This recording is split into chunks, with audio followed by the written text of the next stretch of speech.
Notre partage de cet après-midi aura comme thème les trois choses à ne pas oublier pour l'année 2026. Donc, pour cette année 2026, mes bien-aimés, il y a trois choses que nous ne devons jamais oublier.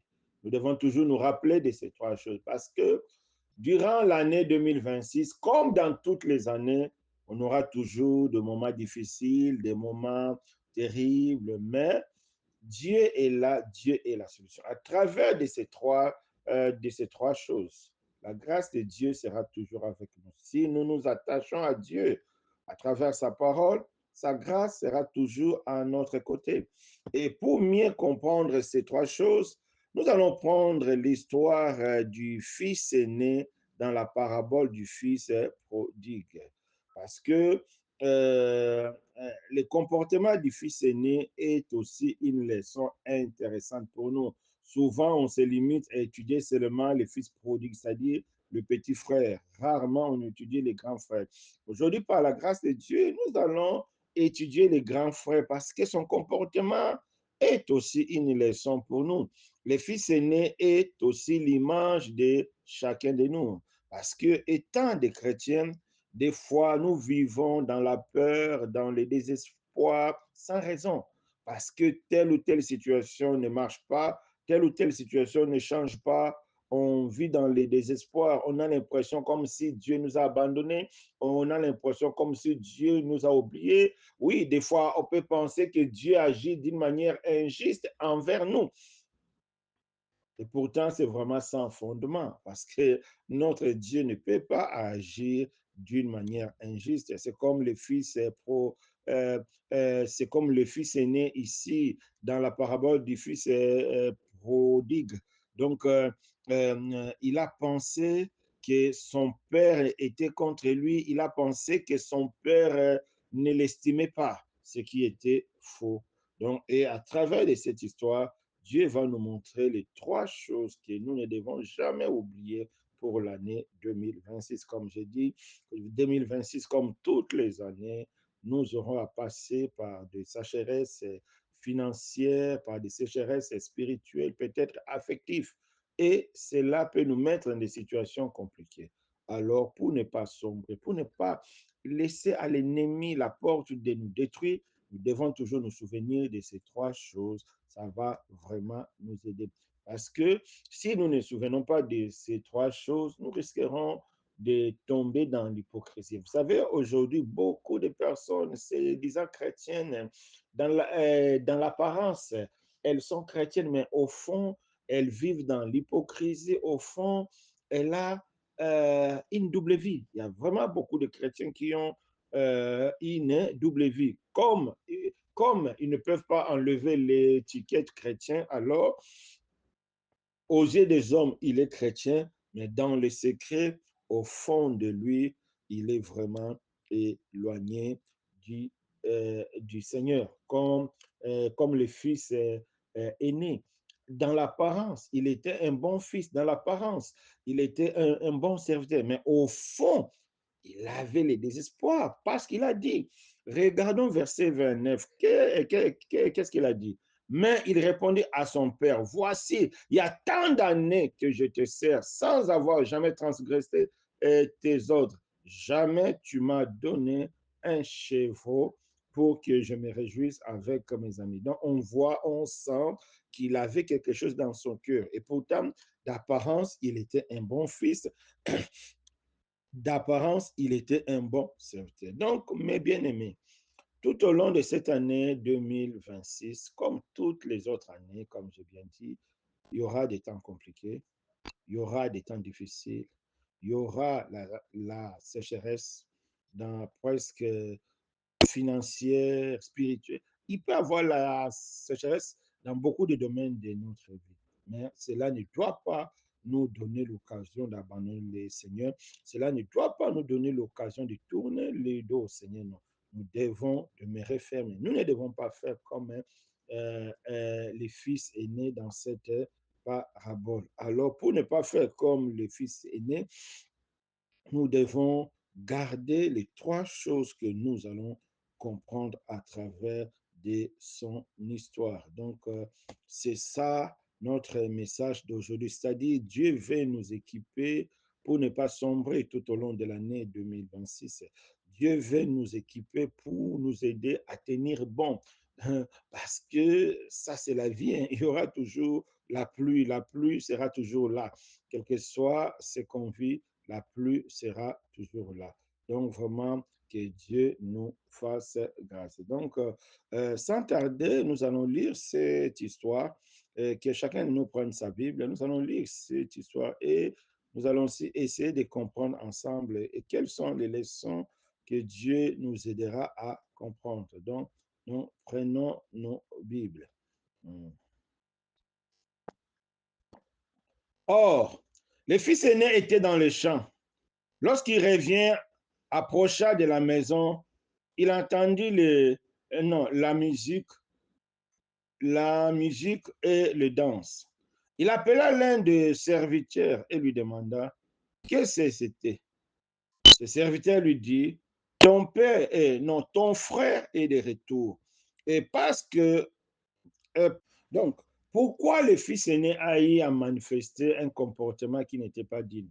Pourquoi le fils aîné a eu à penser que le père agissait d'une manière injuste? Tout simplement parce que le fils aîné ne connaissait pas son père. Bien qu'il était dans la maison, mais il ignorait qui était son père. Voilà notre première erreur que nous commettons. Face aux difficultés, face aux soucis, des fois nous crions favoritisme, même si on ne dit pas clairement, mais on pense comme si Dieu agit injustement envers nous. Non, mes bien-aimés, notre Père est juste, Dieu est juste, Dieu est saint, mais il a un plan pour chacun de nous. Parce qu'il a un plan pour chacun de nous et il nous donne, il nous assiste en fonction de ce qu'il a prévu. Dieu n'est pas en avance, Dieu ne sera jamais aussi en retard, mais Dieu fait toutes choses bonnes à son temps. Peut-être c'était le temps de ton frère ou bien de ta soeur, c'est pourquoi Dieu l'a assisté, c'est pourquoi Dieu l'a béni, c'est pourquoi Dieu l'a ouvert des portes. Mais pour Dieu, ton temps n'est pas encore arrivé. Non, nous devons garder le calme. Nous ne devons pas ignorer que notre Père est bon. Nous ne devons pas ignorer que notre Père est juste.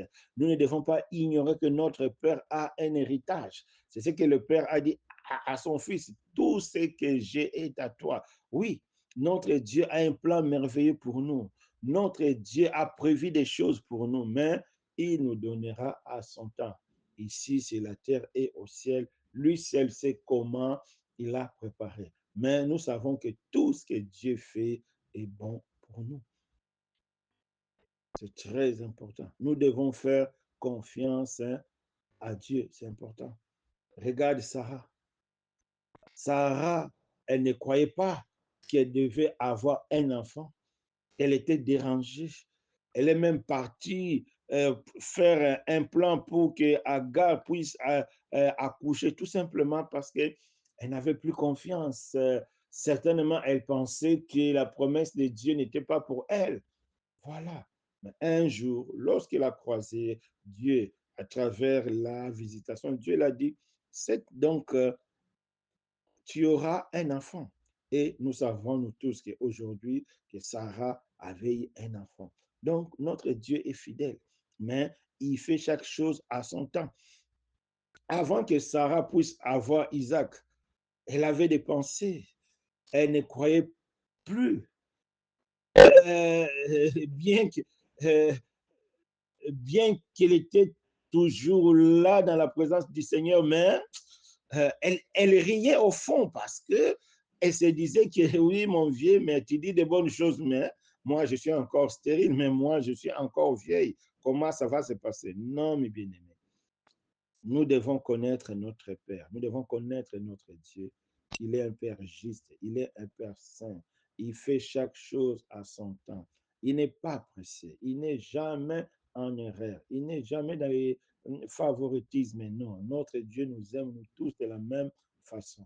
Mais notre Dieu aussi a un plan pour chacun de nous. Et ces plans se concrétisera d'une manière ou d'une autre, mais selon le planning de Dieu. C'est pourquoi, des fois, nous voyons qu'aujourd'hui, les autres sont bénis, l'autre là est béni, mais moi pas encore. Ne sois pas pressé. Il faut connaître ton Dieu. Ton Dieu est juste. En lui, il n'y a pas de favoritisme. Dieu ne fait pas d'acception de personne, comme la Bible nous dit même, nous devons garder notre calme. Demeurons dans la confiance de notre Dieu parce qu'il est juste. Voilà l'erreur du fils aîné, parce qu'il ne connaissait pas son père. Parce que s'il connaissait son père, il n'allait même pas avoir cette attitude. S'il connaissait son père, il n'allait même pas être dans le désespoir. Voilà ce qu'il nous faut pour l'année 2026 ou bien pour le reste de notre vie. Nous devons savoir que nous avons affaire à un Dieu juste. Nous avons affaire à un Dieu fidèle. Nous avons affaire à un Dieu qui ne sera jamais en avance ni en retard, mais il fait toute bonne chose à son temps. Voilà la connaissance que nous devons avoir. Donc, certainement, au courant de cette année 2026, on peut traverser des sécheresses financières, spirituelles ou bien affectives, mais ne soyons pas dérangés. Gardons toujours notre calme, gardons toujours confiance à Dieu parce qu'il est un Dieu juste. Voilà les enfants d'Israël en Égypte. Ils ont passé des siècles et des siècles, mais au temps fixé, Dieu est descendu. C'est pareil pour toi. Ne pense pas que Dieu t'a abandonné. Ne pense pas que Dieu t'a oublié. Non, mon frère. Non, ma soeur. Ton Dieu est juste. Ton Dieu est saint. Ton Dieu est amour. Il sait ce qu'il a pour toi. On peut même prendre le livre de Jérémie. Qu'est-ce que la Bible nous dit dans le livre de Jérémie? Attends, je vais prendre ma Bible électronique. Dans le livre de Jérémie, qu'est-ce que la Bible nous dit? Jérémie 29, 11. Allez vite. Jérémie 29, 11. Qu'est-ce que la Bible nous dit là? Jérémie 29, 11. Qu'est-ce que la Bible nous dit? Car je connais les projets que j'ai formés sur vous, dit l'Éternel, les projets de paix et non de malheur, afin de vous donner un avenir et de l'espérance. Donc, Dieu sait les projets qu'il a pour toi, ma soeur. Bien que les choses ne semblent pas aller, bien que tu aies l'impression que c'est les autres qui sont favorisés, bien que tu aies l'impression que c'est les affaires des autres qui fonctionnent, tu te dis que non, moi je suis dans la sanctification, je n'ai pas d'enfant. Moi je suis dans la sanctification, je n'ai pas le mariage. Moi je suis dans la sanctification, je n'ai pas le travail. Moi je suis dans la sanctification, je ne vois rien. Moi je prêche la vérité, mais l'ensemble ne marche pas. Les autres là sont dans des faussetés. Regarde comment les choses marchent chez eux. Non, mes bien-aimés, nous ne devons pas regarder les autres. L'erreur que le fils aîné a commise, c'était de regarder l'autre et cela a créé la jalousie. Nous devons éviter la jalousie. Alors, pour éviter la jalousie, nous devons connaître notre Dieu. Nous devons savoir qu'il est celui qui a un plan pour nous. Il est celui qui nous veut du bien. Il est celui qui est fidèle. Il est celui qui ne va jamais nous abandonner. La Bible dit une femme peut abandonner ses enfants, mais l'Éternel n'abandonnera jamais ses élus. Voilà, mes bien-aimés, ce que nous avons besoin. Nous aurons besoin de la connaissance de Dieu tout au long de cette année 2026 et tout au long de notre vie. Nous devons toujours chercher à connaître Dieu pour ne pas céder à la... Donc, nous avons compris que pourquoi le fils aîné était entré dans la jalousie, parce qu'il ignorait son père. Deuxièmement, parce qu'il ignorait aussi son identité. Parce que s'il savait réellement qui était son père, il n'allait même pas être dans la jalousie. Et ou s'il savait qui était son identité, fils aîné, l'héritier, il n'allait même pas être dérangé. Mais parce qu'ils ignoraient ces deux choses-là, c'est pourquoi il était dans le désespoir, c'est pourquoi il était dans la jalousie. C'est pareil pour toi, c'est pareil pour moi. Tout au long de cette année 2026 ou bien tout le reste de notre vie, si seulement nous oublions ces deux choses, que Dieu est notre Père, tout est à lui, il va disposer cela pour nous autant convenable selon sa volonté. Si nous n'avons pas ça en tête, nous allons entrer dans la jalousie, nous allons entrer dans les désespoirs. Lorsque nous verrons les autres progresser, lorsque nous verrons les autres prospérer, cela risque de créer des frustrations en nous, cela risque de créer de la jalousie, de la haine. C'est pourquoi nous devons connaître qui est notre Père et nous devons connaître notre identité. Si nous connaissons bien notre identité, et le Saint-Esprit nous fera comprendre que Dieu lui-même prendra soin de nous.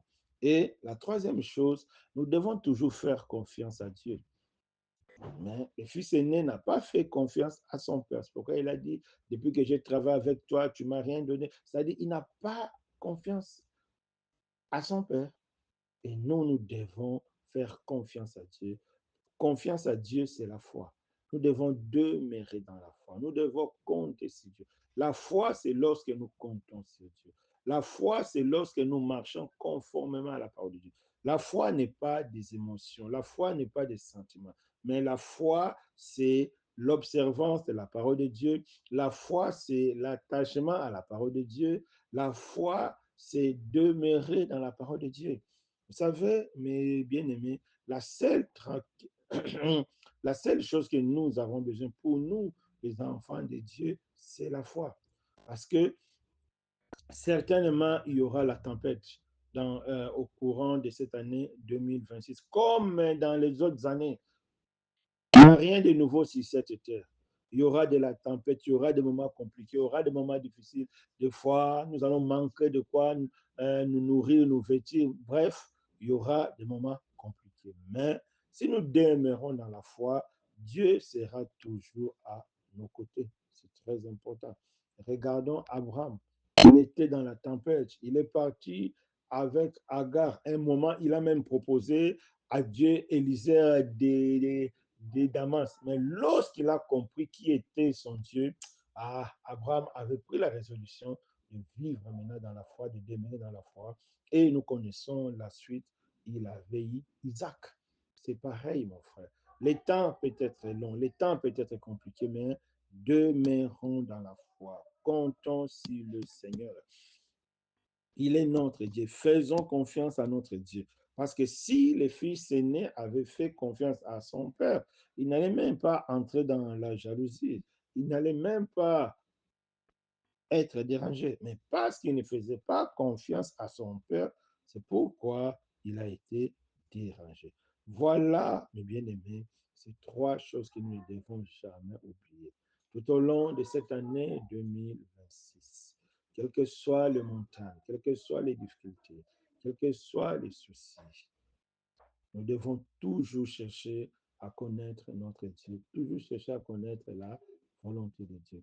La deuxième des choses, nous devons toujours nous rappeler de notre identité, que nous sommes enfants de Dieu, nous sommes héritiers.